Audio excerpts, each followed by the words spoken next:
안녕하세요. 심리북튜버 송아지입니다. 오늘은 먼저 양해 말씀을 좀 드릴 게 있는데요. 제가 지나가다가 넘어져서 이쪽 눈이 좀 다쳤어요. 그래서 멍이 좀 들어 있어가지고 약간 부자연스러운데 이런 멍든 눈을 가지고 영상을 찍는 점 양해 부탁드리겠습니다.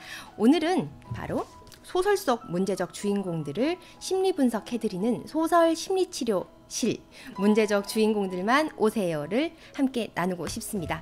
이 흥미진진한 책은 우리에게 익히 잘 알려진 소설 속 인물들의 성격을 분석한 책입니다. 근거 없이 분석한 것이 아니라 두 가지의 툴을 사용을 해서 분석을 했는데요. 하나는 정신분석 이론이고 나머지 하나는 정신과에서 사용되는 그 정신질환 진단을 위한 DSM이라는 진단 기준이 있습니다. 그것을 사용해서 분석을 하였습니다. 그리고 현재는 DSM-5 버전까지 나와 있어요. 이제 시대가 변하면서 그것도 계속 업그레이드가 되고 있기 때문에 자, 이렇게 흥미로운 분석을 하신 분은 황미현 저자이십니다. 그리고 책 속에서 심리학 혹은 정신과적 지식과 관련해서는 정신과 전문의이신 신재현 선생님의 감수를 받으셨습니다. 총 19개의 문학 작품이 등장을 하는데요. 우리가 잘 알고 있는 리플리, 위대한 개츠비, 햄릿, 데미안, 존 머시 이야기, 시계 태엽 오렌지 이거는 영화로도 유명하죠. 그리고 나의 라임 오렌지 나무 등등이 있습니다. 근데 물론 여기에 그 등장하는 소설을 하나도 읽지 않으셨다고 해도 걱정할 것은 없습니다. 왜냐하면 이 소설 속 인물들의 성격 분석을 시작하기 전에 친절하게 줄거리를 알려주고 있기 때문이고요. 그렇기 때문에 소설 속의 주인공들이 왜 그렇게 행동을 한 것인지 그 동기를 이해하는데 무리가 전혀 없기 때문입니다. 그리고 이 책은 성격 장애에 관심이 있으신 분이라면 한 번쯤은 들어보셨을 만한 성격 장애의 진단 용어를 사용해서 챕터를 나누었습니다.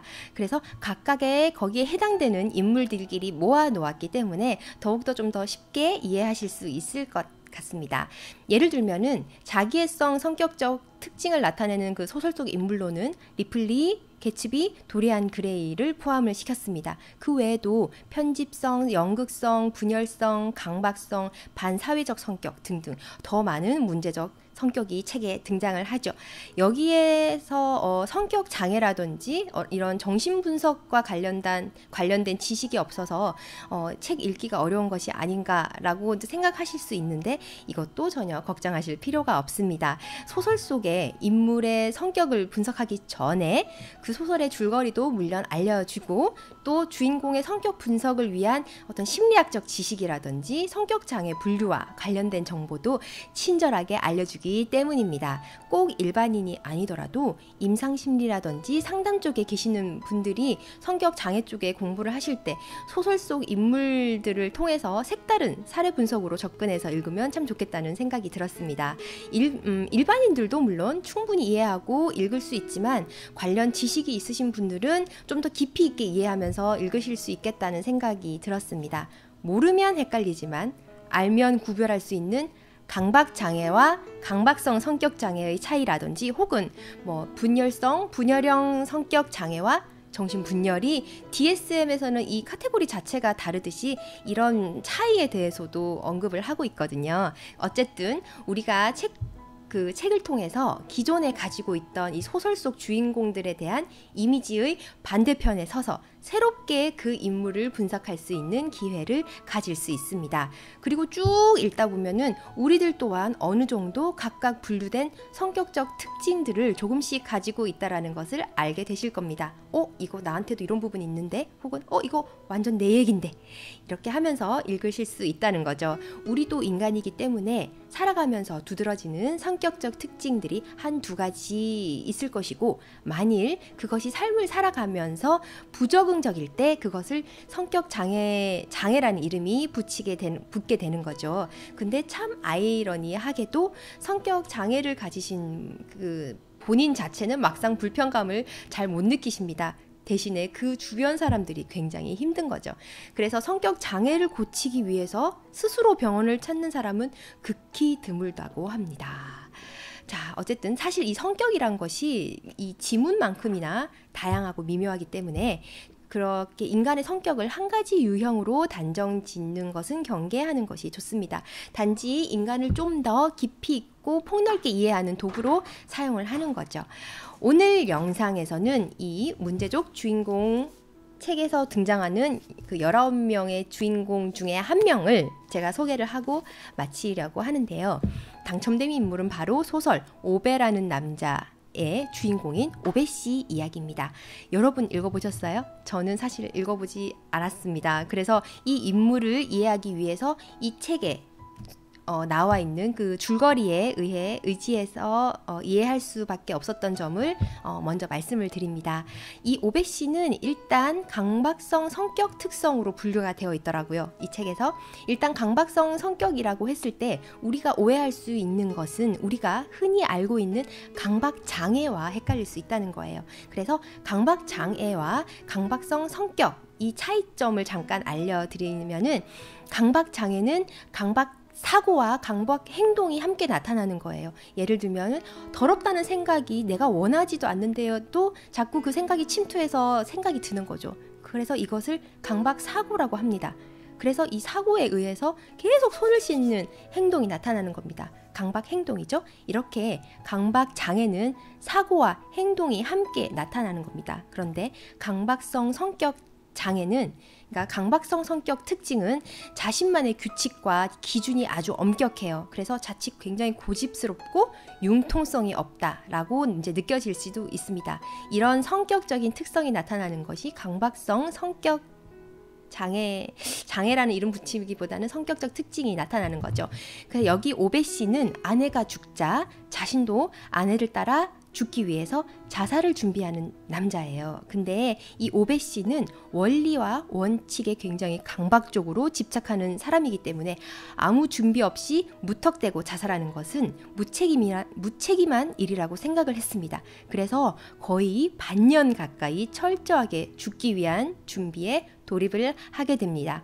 죽기 위한 모든 준비를 본인의 기준에 완벽하게 맞췄다고 생각했을 때 그때 자살하려고 하는 거죠.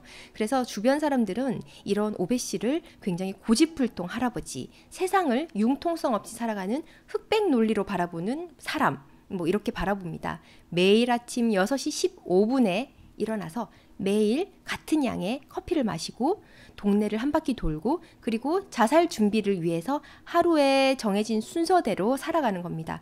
어떻게 보면 참 완벽주의자 같은데요. 사실 완벽주의는 강박성 성격의 한 부분이에요. 그래서 어쩌다가 오베 씨는 이런 성격의 소유자가 되었을까요? 아마도 엄격하고 까다롭게 통제하는 양육자 밑에서 자랐을 가능성이 있습니다.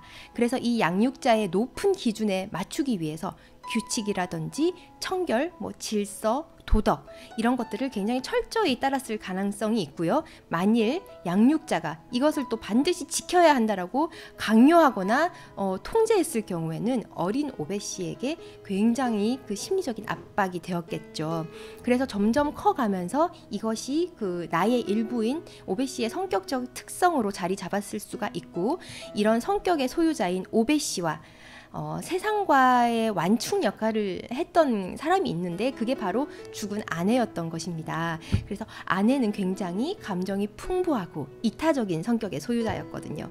그래서 이런 아내가 죽자 더 고립되었고 그래서 자살을 결심하게 된 것입니다. 그런데 반년이 지나도록 오베 씨는 자살을 하지 못해요. 왜 그럴까요? 바로 옆집에 이사온 사랑이 넘치는 새 이웃 때문입니다. 이 사랑이 넘치는 이웃들은 고립된 오베 씨만의 세상을 뚫고 나오는 빛과 같은 존재들이었던 거죠. 이를 시작으로 예전에는 오베 씨 집에 발가락 하나도 디디지 않았던 사람들이 문지방이 닳도록 그의 집에 드나들게 되었고요.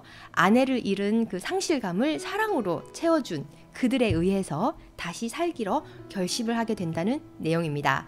이 오베 씨의 변화에 큰 역할을 했던 새 이웃을 통해서 오베 씨는 완벽주의와 강박이 스스로 만든 것임을 객관적으로 볼 수 있게 되었던 것이고요. 그 벽을 사랑을 통해 조금씩 허물게 되었고 또 스스로 자신의 태도를 바꿀 수 있게 되었던 것입니다. 저는 이 오베시 성격 분석에 대한 그 이야기를 일부 전해드린 것이고, 책을 통해서 더욱더 풍부하게 이해하시면서 읽으실 수 있을 것입니다. 이 오베시 외에도 우리가 순정남으로 포장하기에는 좀 석연치 않았던 그 개츠비의 데이지를 향한 그 사랑도 성격 분석적 접근으로 보면은 자신을 향한 사랑이 넘치는 그런 자기애성 성격 소유자로서 자기 만족을 위해서 데이지라는 그 여자를 쟁취하는 것을, 그 사랑을 쟁취하는 것이 마지막 퍼즐을 맞추는 것으로 생각을 할 수 있다는 거죠. 그래서 완벽한 자기 만족을 위한 것일 수도 있지 않을까라고 이제 해석을 해볼 수도 있고, 또 아버지의 복수를 위해서 그 죽음을 불사했던 용기 있는 인물으로 우리가 알고 있는 햄릿도 심리 분석을 해보면 피해망상에 빠진 인물일 수 있다는 겁니다. 어떻게 또 그렇게 생각할 수 있는지는 또 이 책을 통해서 여러분들이 한번 읽어보시길 바랍니다. 이렇게 인물의 성격을 토대로 행동을 살펴보면 그 행동이 달라 보일 수 있고, 또 소설을 읽는 또 다른 재미가 된다는 것을 알려주신 황미연 저자의 소설 심리치료실 문제적 주인공만 오세요 추천합니다. 오늘도 감사합니다.